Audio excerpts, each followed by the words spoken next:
Nganong Katoliko ra daw kanunay ang bombahan.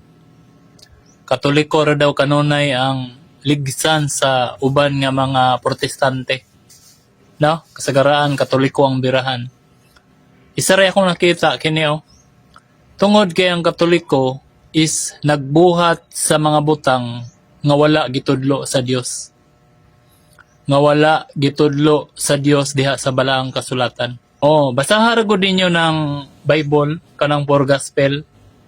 Tanawan niyo diha, di ba daghan kaayo mo ginabuhat nga naa sa inyong pundok nga wala gitudlo sa Bible. And then kaming mga preacher, kaming mga pastor, muwali mig kamatuoran. Unya makita namo nga kamo sukwahi kayo ang inyong practices. Sukwahi kayo ang inyong teaching diha sa Bible. Mao na isa ka rason nga akong nakita. Mao nang kanunay kamoy bombahan, kanunay kamoy punteryahon. Tungod kay kamo naghulagway mo nga mga Kristohanon. Moangkon biya mo nga ang Ginoong Hesus may nagtukod sa inyong simbahan. Di ba? Pero kung tanawon ang inyong mga buhat, ay bisan pag magkinalad ka ray takaron dayon. Tanawan ang inyong mga buhat, nya basaha ang balang kasulatan kung nisibo ba, nihaom ba. So mo na itubag para sa kadtong nangutana na curious siya nganong bombahan daw kanunay ang Katoliko sa mga protestante. Nganong Katoliko ra daw, unya dili daw apilo ng uban nga mga pundok. Kana tungod kay naghulagway mo nga mga iya ni Kristo. Niangkon biya mo. Nga iya mo ni Kristo, di ba? Tinukod mo ni Kristo. Pero tanawa inyong buhat. Tanawa, makita ninyo, basa ang balaang kasulatan kung ang inyong pagkinabuhi nisubay bas balaang kasulatan. Ngunit tubag unta, nalinawan mo. Kini nga itong mga higalang mga sulpot ba? Marag yung tinuod pa istoryahon ni mga tawhanan, marag yung tawag ining, correct ba? Basta mga istorya ni sila. Makahinumdom na hinuon ko atong mga tao bitong mga mangingilad o mga scammer. Kaya kung di ni mo sakit-sakit og sakto, di ni mo susihog sakto ang ila magipang sulti mo, yung tinuod. Paistoryahon, pareha po ani. Kung baka ka balos tinuod, kung Katoliko ka nga musimba lang ka og kasal bunyag lubong, mailag yung ganing aning tawag ining style kay may mga istorya. Mura man gyud og tawag ining tinuod. So ang question, unsa magirason ngano sige mong atake sa simbahang Katolika? Pinakaunang reason ngano sige mong atake sa Santa Iglesia Katolika Apostolika Romana, normal gyud na as kawatan nga mangawat didto sa daghag bunga. Alag-alag inyong atakihon inyong mga kaubang mga protestante. Kauban ninyong tawag inyong mga sulpot nga pareho raman pod mo nga maguwang nas panagsa ang membro. So, atakihon gyud ninyo ang mga Katoliko din sa Pilipinas. Ngano man kay sa Pilipinas, 89 to 90% Katoliko.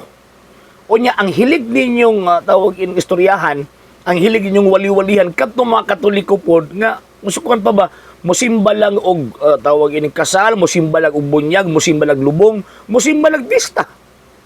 Mura yung paborito ninyo kadto ba mga Katoliko mga wayhanaw ba? Munang kanunay ninyong atakihon na kay kung makakuha mo paldo ng bulsa ni Pastoy. Paldo ng gitawag og bulsa ni Pastoy. Mo na gingon ni San Pedro. 2 Pedro kapitulo 2 bersikulo 1 hangtod sa 4, kining mga tawhana ang tumog tinguha ini manapi. Nya sumala pa ni San Pablo, kining mga tawhana kamo wala mo nag-alagad kay Kristo kundi nag-alagad mo sa inyong kaugalingong mga tiyan. Ngano man instead of dito mo sa simbahan gitukod ni Kristo, dito may noon mo sa simbahan nga kamukha mo ra pigatukod. Unya, ingon day nga nakasabot man mis bala ang kasulatan. Nya ngano mo man kasi nagkasinabot nga pare-pareho mong pagtulunan nga Bible alone. Di ba? Diya parang daan dako na lang diferensya kung masabtan nimong kamatuoran, masabtan nimong bala ang kasulatan, dako na kay nagdiferensya. Number 2 nga gitawag og point. No lang mo sila din nakasabot daw sa balaang kasulatan. Asa pud nas balaang kasulatan? Unsa pong sita sa Biblia?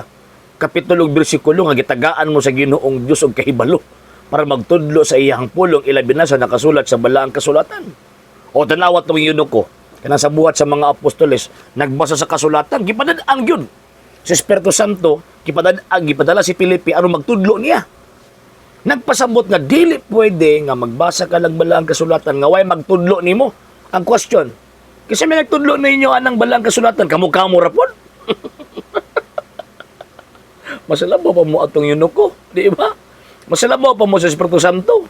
Nga kinahanglan kung magtudlo siya, ipaagi niya sa mga tao nga iyahang gitawag o gipadala. Nga mo ng iglesia nga naman, Ephesians chapter 3 verse 10, gipadala sa Dios ang iyang kaalam o kahibalo diha sa iyang iglesia sa nagkalain-laing paagi. Nga di man mo sakop.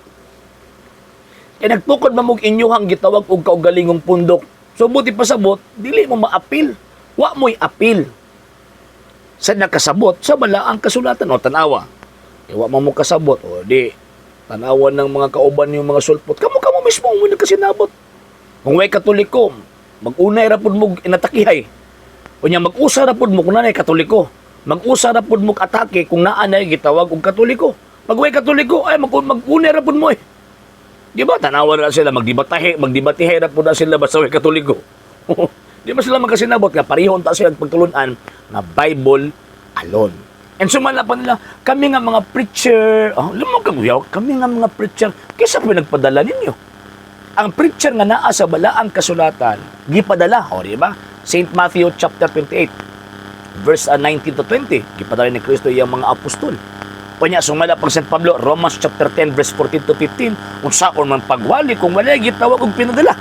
Kaysa may nagpadala ninyo, ungo, inkanto. So diha sa balang kasulatan na ay proseso, na ay paagi aron ingnon ka nga preacher ka. So dapat pinadala ka. Di ka pwede mag-preach kung dili ka pinadala. Nga naman kay ingon pang San Pablo, Galacia kapitulo 1 bersikulo 7 hangtod sa 8, bisan gani kami usa ka anghel magwali magtudlog ebanghelyo nga lahi sa among giwali ipatunglo. O tanawan nang nahitabo sa tawag ining sa inyo, tungod kay nag-iyahay ra mog angkon, wa mo'y koneksyon sa Ginoo nga Jesucristo o tanawa. Not less than 45,000 Christian sects ang milukop sa tibuok kalibutan nga puro gaangkon nga preacher sila pero wa gud sila magkasinabot. Gingon ninyo. Sa Ginoo ko. Purigaba na lang yun na tawag ini nga ninyo. Nga pa nila, wala daw ko nagabuhat, sa buhat daw sa balaang kasulatan niya. Unsa pa tawag in criteria? Kamo ra pigihimo. Unsa man ang kriteria, ang kinsa naghimo ang kriteria, kamo ra pud nga gitawag og mga sulpot na may sulpot lang after 16th century. Kamoy dapat gitawag og tuuhan? No sir, no ma'am. Mga bakakon man mo. Kaya kung tinuod pag yun mong iyang mo na gano'n nga Kristo, itudlo ninyo ang gisulti sa balaang kasulatan nga diin si Kristo na ay gitukod nga iglesia. O niya, di mo magtukod og inyo. The fact nga nagtukod mo og inyo, wa ninyo gitudlo, wa ninyo gikinabuhi kung unsa gitudlo sa gitawag og balaang kasulatan. Diba?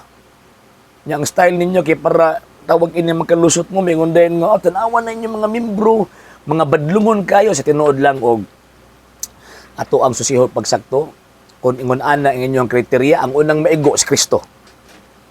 Nga naman tanawa sa dihang si Kristo tawag ang gitaral sa hukmanan. Nabada yung mga apostol dito. Gitalikdan sa mga apostol. So sala ni Kristo to? Gitalikdan sa mga apostol? O salang dito ang tawag ang nagkuyog-kuyog niya sa nuwan nga ebanghelista, St. John the Beloved. The rest of that, the rest sa mga apostles, wala na. Nagdinagan na, tinaguay na. O niya, San Pedro, gidinay pa yun niya si tawag ining si Ginoong Jesucristo. Subot di pasabot. Si Kristo ang sayo pa ito, tungkol kay mo ito, gibuhat sa iyahang mga apostol.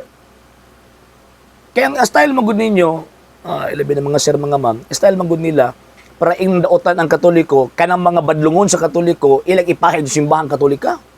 Katong sa Katoliko pa mo, nga mga yabag mong dagko, katong sa Katoliko pa mo, nga tawag ining mga nagkinuanggol mo, kasi may nagsugo ninyo magginabag o magkinuanggol mo, samtang Katoliko pa mo. Ang pagbuhat og dautan o ang pagbuhat og gitawag og maayo, choice na sa tao. Bisan pagtuk-on as pari, bisan pa og kanang hektar as pari, ibitay pa na nga mo ni ipabuhat. Kung iyahag yun ng choice nga mobuhat siyang dautan, di makapugong ang pari, ana. Di makapugong. Og again, way Katoliko nga pari, way Katoliko nga obispo, even ang Santo Papa, nagtudlo nga magbuhat tagdautan, magbuhat ng daot. No! Ang gitudlo sa Iglesia Katolika, Apostolika Romana, basahan ninyo ng katisismo. Kinaman din na ang tawag ini mga doktrina sa simbahan Katolika, gitudluan sa pagkasantos. So kung kamo sa Katoliko pamusuon ng yabag mong dagko, nagkinwanggol mo ang tawag ini dagko, dili na may tudlo sa Iglesia Katolika. O niya paggaman ipasangil pag yun niya na sa Katoliko pa ko palahubog kay ko, sa Katoliko po kawatan kay ko. Kasi minasugo ninyo anak, kamo-kamo rapod. Nya pagkaman sa dihang mubalin na mo sa layang sikta, mingon dayon mo og tawag ining Katoliko mi rason, kayabaga na lang yun ninyo. So mo na, luoy ka is Kristo, og mo ka na panahon ninyo. Napas Kristo, si Kristo yung unang nyo giatake. Ang tinuod nga iglesia na agyon na yung mga badnungon. At tanawat ng mga sambingay, na ginong sa Kristo, di ba, ang kahoy, na yung mga laya, katong pukot, na yung mga daot ng mga isda. Nya ka mo, kay puro man mo tarong, puro man mo tawag ining mga balaan daw ko, no? Mga balaan, mi. Plastic na yung simbahan. Plastic na yung sikta. Concerning sa pagsugo ko no sa tawag ining wa daw ko nagibuhat ang gisugo. Kamo nagbuhat mo sa tawag ining gisugo. Di ba ako nahigot ganina ang Romans chapter 10 verse 14-15 kasi may nagsugo ninyo nga magwali mo. Ano sa nahitabo nga si Ginoong Kristo mianhin niya pagkauman misulti nga magwali mo ha. Pagwali mo sa pulong si Ginoo. Wala. Wa mo may connection kang Ginoong Kristo. Kung wa mo connection kang Ginoong Kristo, igo mo sa gisulti San Pablo, bisan gani kami o sa kaanghel, magtudlog ibanghilyo nga lahi sa among giwali, ipatunglo. May gani, kay buutan ang mga Katoliko. Kaya kung sundon sa mga Katoliko, perfectly ang nakasulat sa Biblia, di gid mo makawali-wali. Nga naman, kay tagawali ninyo na mga Katolikong moagi, inong gibong ipatunglo ka. Mo man nagasugo sa Biblia. Nga mo man nagasugo sa Biblia. So, ayaw man yung hambog-hambugian ng inyong kamoy nakasunod. Hambog ra mo. Hambog ra mo kutod. Pero ang tinudan na, uting kayo na, wa gyud mo'y connection kang Kristo. Even sa mga detalye sa inyong pagtuog, sa inyong pagsimba, why connection kang Ginoong Kristo. Okay? Sa hindi pa po nakapag-follow sa mga pages po natin, i-follow nyo po yung mga pages po natin, RJ Horolanciano II, TV Apolia Punto Argumento page, Kuya Apologist TV page, and RJ's Vlog 2022. And pwede rin po kayo mag-send po dyan ng Facebook stars. And also, sa ating po mga channels, sa hindi po nakapag-subscribe, subscribe po ninyo yung mga channels natin, Dalay Catholic, Apologist International Official, RJ Sano II TV, Kuya Apologist TV, and Barrio Kawayan Religious Forum. And pwede rin po kayo mag-send po dyan ng super sticker, super chats, and super thanks. And maraming salamat po sa mga kapatid at mga Katoliko na ulis pong tumutulong sa programa po natin. Maraming salamat po. Nang dahil po sa tulong at suporta po ninyo, ang programa pong ito, until now, andito pa rin po sa social media. And until now din po, nangangailangan pa rin po tayo sa tulong at suporta po ninyo dahil wala po kayong magagawa rito mga sir, mga ma'am, kung wala po yung tulong at suporta po ninyo. Sa gusto pong tumulong, sa gusto pong sumuporta, pwede po ninyong ipadala ang tulong at suporta po ninyo sa pamamagitan po ng ating mga account numbers dyan po sa ating pong screen. And pwede niyo po kaming i-message sa ating pong page kung via remittance po yung papadala po ninyo. Maraming salamat po in advance.